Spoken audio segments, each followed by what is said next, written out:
Hey everybody. So today I'm going to talk to you about seizure safety and why not to be like me.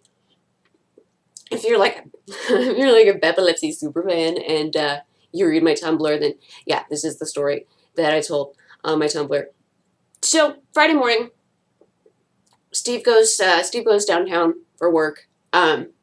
He has from Tuesday through Thursday. He's allowed to stay home and kind of look out for me.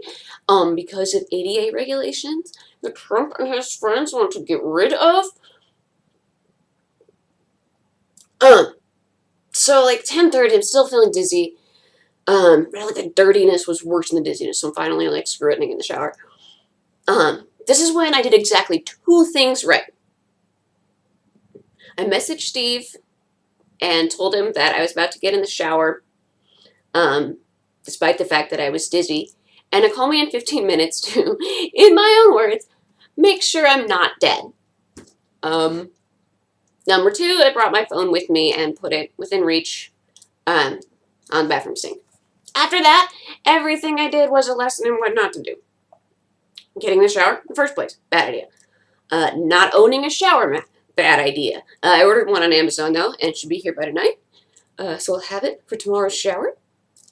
Staying in the shower for as long as I did was a bad idea. I was thinking to myself, Bevy, you should get out now because you're clean and you're still dizzy and this is dangerous. But you know, when you're in like a nice steamy shower and it's just like so hard to get out of sometimes. Then I was like, okay, I'm way too dizzy, and I turned off the shower and then sort of leaned against the back wall. Also, I could have easily brought my VNS magnet with me, set it on top of my phone, but nope. And I'm on new meds. Taking this stuff, lmethyl folate, because I like genetically don't make enough serotonin. I don't know. I'm skeptical. I don't know if it's a real thing, but if you're interested, I'll put a link. I'll put a link in the description. If you have depression, anxiety, you might want to talk to your shrink about it, see if they've heard of it.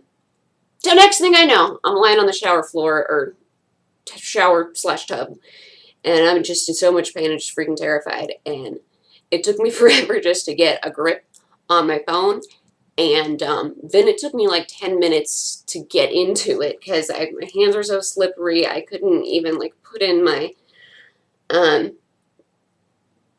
couldn't even put in my passcode. I was like, Siri, open it! But she doesn't unless she's plugged in. So I'm just sitting there, like, willing for it to be 15 minutes and for Steve to call me. I think it was like 13 minutes. I finally figured it out and called him, and he came home. And it took him, like, 20 minutes. I don't know, from downtown Kansas City to, like, the southern tip of Waldo on 71 with zero traffic. So that whole time, I was, like, naked, shivering, freaked out.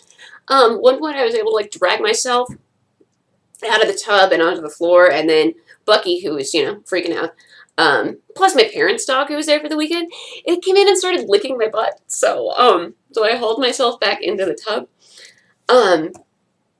because I was home alone, actually. I have no way of knowing whether I actually convulsed for any length of time, or if I just kind of passed out. My calves were sore the next day, and that's usually kind of a sign that I got a seizure, so who knows. I mean, it's remarkable how unscathed I am. I cut my foot, I twisted my ankle a little, I maybe bruised a couple of ribs. It's crazy how lucky I've been in general over a decade of having epilepsy. I haven't broken a single bone.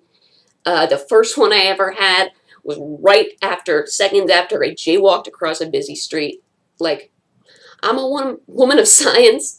I don't believe in divine providence or anything. That's cool if you do. But I mean, that makes me wonder. And then I'm like, no, because if like a higher power is like keeping me alive like that, then that means I'm like here for a special purpose or something. And I feel like that's just too much responsibility, and I don't want to do it. The morals of the story: number one, listen to your body. Don't overexert yourself, especially if you're alone. Number two, have a freaking shower mat. Number three, if you absolutely must do something that you know can be a trigger, like taking a shower, make it quick. And Number 4, be especially cautious when you're taking new meds, even if it's, you know, a supplement like this lmethyl folate. So, anyways, that's all I've got for you today. I'll see you next time. Hopefully I'll be talking about how great things are going. Oh, P.S. Call your senator. Tell them Trump care is disgusting, immoral, whatever words you want to use. You know, if for no other reason, do it for me. And everyone like me, because this bill could literally kill us. I mean, it could literally kill us. And call up to throw in whatever else you want about what's going on in Washington right now. Don't get political. Okay, bye, you guys.